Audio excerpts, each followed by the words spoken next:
iqtisodiy integratsiya o'ng tomondagi jadvalda Venesuela a'zo tashkilotlar shu IMF va Jahon banki 1946-yilda asosga kirgan, OPEC 1963-yilda asoschisi hisoblangan, Alba, Celes, Petrocari barchasini Chavez davrida tashkil qilingan. Lekin IMF bilan munosabatlar alohida qarash kerak, chunki Venesuela 1946-yilda asoschisi bo'lgan, 2007-yilda Chavez qarzlarini muddatidan 5 yil oldin to'lagan, shu tashkilotga aloqalarini shu joyni o'zida tashlab chiqib ketgan shu tashkilotdan. Bu iqtisodiy mustaqillik deb e'lon qilindi. Aslida esa bu xalqaro moliya tizimidan izolyatsiya bo'lishga intilish hisoblanadi. Shu chap tomondagi VTO xaritasiga qarasak, shu qizil nuqtalar Venesuela bilan savdo nizolari bo'lgan davlatlar. Karakas atrofida ko'p bu mamlakatlar xalqaro savdo tizimida qancha muammolar borligini ko'rsatadi. Ya'ni bu jadvaldagi grafikda xaritadagi nuqtalar o'sha Jahon savdo tashkilotiga yo'naltirilgan o'sha arizalar hisoblanadi. Bu shu savdo bo'yicha bir nechta muammolar borligini shu Jahon savdo tashkilotiga ariza ko'rinishida, shikoyat ko'rinishida jo'natilgan hisoblanadi. IMF prognozlari teskari, negativ hisoblanadi. Pasayish, yalpi ichki mahsulot 6,5% o'sha bir tomondan o'sish kuzatilgani bilan, boshqa tomondan xuddi shu bilan birga 150-220% inflyatsiya kuzatilmoqda. O'sish bo'lgani bilan barqarorlik past. Shu iqtisodiy integratsiyani yaxshilash kerak mamlakatda.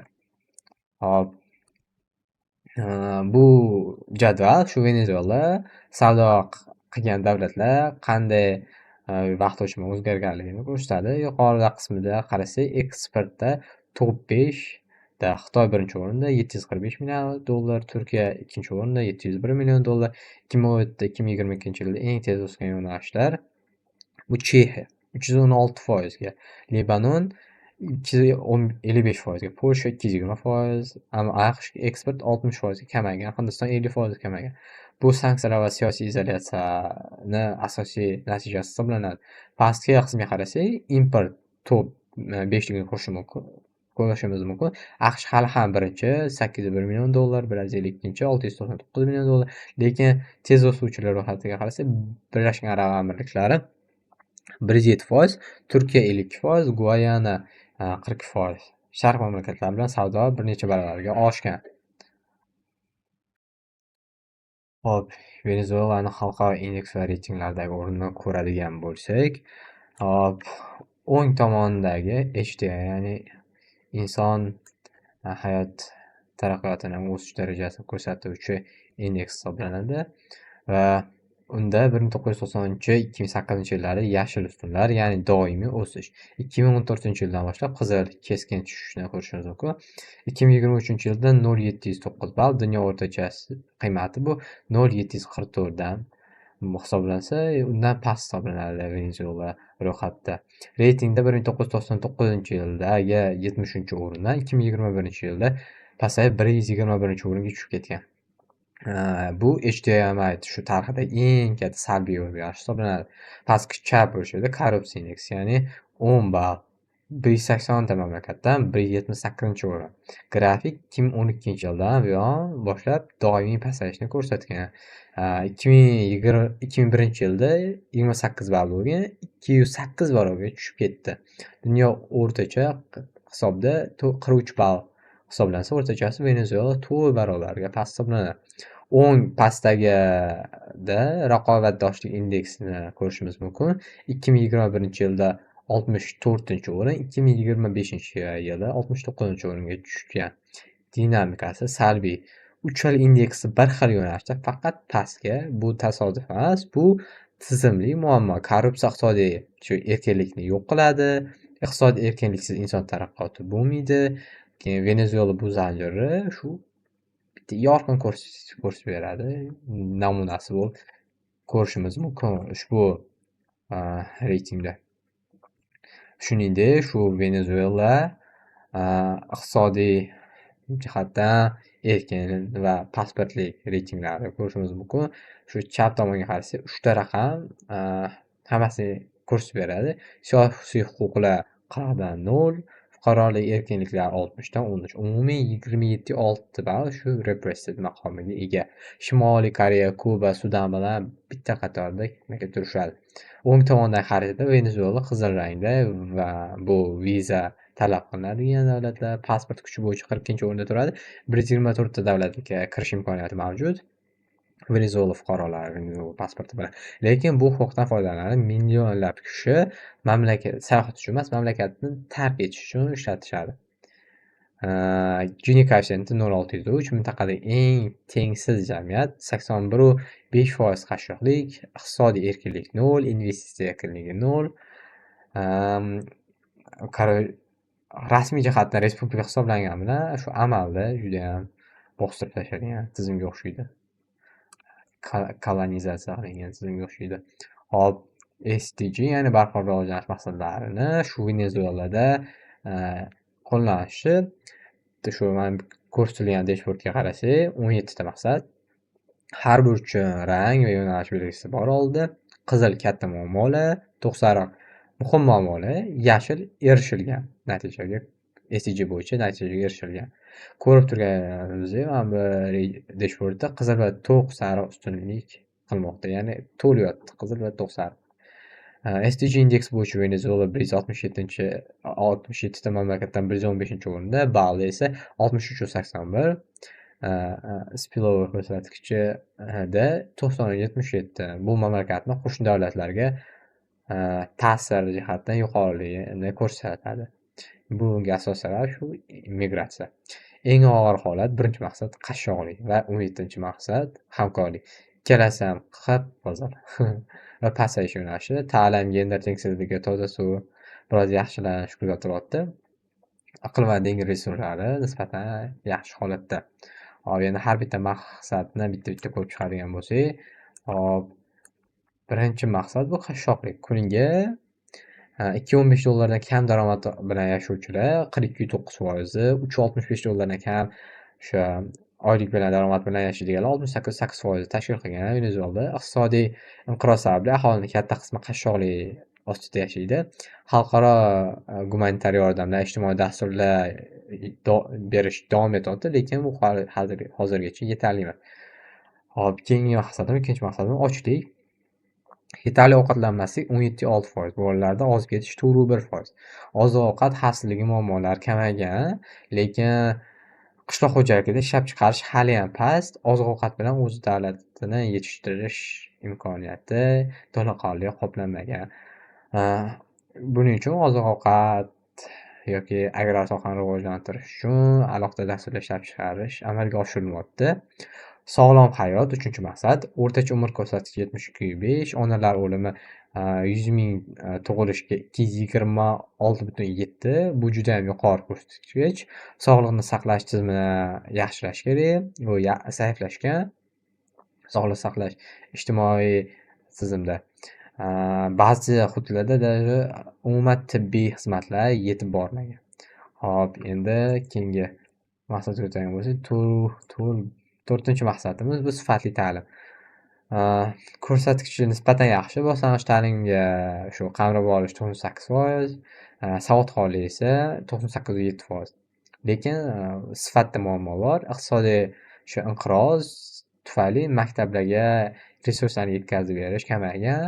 O'qituvchilar shu oyiga $18 maosh uchun ishlashadi o'rtacha. Yoki mamlakatda ko'pgina o'qituvchi, malakali professor o'qituvchilar tark etadi. Hop, 5-maqsad gender tengligi. Bu sohada nisbatan ijobiy. Shu parlamentda ham ayollarning ulushi bor va bu 32.1% tashkil qiladi. Shu ta'limda ayollar va erkaklar ko'rsatkichi umumiy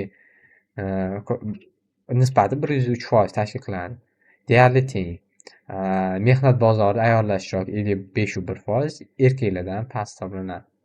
6-maqsadimiz toza suv. Ichimlik suviga kirish 93.3%, sanitariya xizmatlariga 98.4%. Umuman olganda yaxshi ko'rsatkich, lekin Suv resurslaridan foydalanish samaradorligi 7,5%, judayam past. Ba'zi hududlarda suv ta'minoti barqaror emas, rivojlantirish kerak. Hop, keyingi maqsadga o'tadigan bo'lsak, bu 7-chi maqsadimiz arzon va toza energiya. Elektr energiyasi shu kirishi 96,4%, umumiy davlatda yaxshi ko'rsatkich. Qayta tiklanuvchi energiya ulushi 67%, toza yoqilg'idan foydalanish 94%. Ancha-muncha mamlakatlarda ushbu sohada yaxshi rivojlangan va energiyani asosiy manbasi gidroenergetika. Umumiy infratuzilma lekin yaxshi rivojlanmaganligi tufayli elektr uzilishlari judayam ko'p kuzatiladi. Resurslar ishlab chiqarish yaxshi, resurslar yetarli, infratuzilma yomon. 8-chi maqsadimiz munosib mehnat, ishsizlik 708%, bu rasmiy raqamlarda shunaqa ko'rsatilgan. Bundan ham yomon bo'lishi mumkin. Yoshlar ishsizligi 14%, yalpi ichki mahsulotni o'sishi 4%, iqtisodiy hali tabiiy resurslarga bog'liq, neftga bog'liq, beqarorlik mavjud bozorda.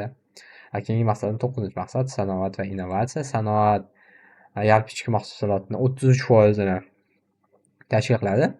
Tadqiqotlarga ajratilgan mablag' yalpi ichki mahsulotni 0,2%ni tashkil qiladi. Bu judayam past. Bu tufayli innovatsiya va texnologiyadagi rivojlanish judayam past. Chunki investitsiya ham past. Endi 10-chi maqsadimiz bu tengsizlik. Gini koeffitsiyenti 44,7, daromadlar tengsizligi yuqori. Tengsizlik mavjud. Shu umumiy ijtimoiy himoya dasturlarini kengaytirish, ko'paytirishga, kam daromadli aholiga yordam berishga harakat qilyapti. 11-chi maqsadimiz barqaror shaharlar. Shaharlarda shu yashovchilar 88%, ya'ni urbanizatsiya darajasi yuqori. Lekin ba'zi chek hududlarda yashovchilarni qiymati 25,7% tashkil qiladi. Havo ifloslanishi maxsus PM2,5 ko'rsatkichi bo'yicha 22. Bu qabul qilinadigan darajada yaxshi. Shahar infratuzilmasi va ba'zi transport tizimlarida muammolar mavjud. Katta muammolar mavjud.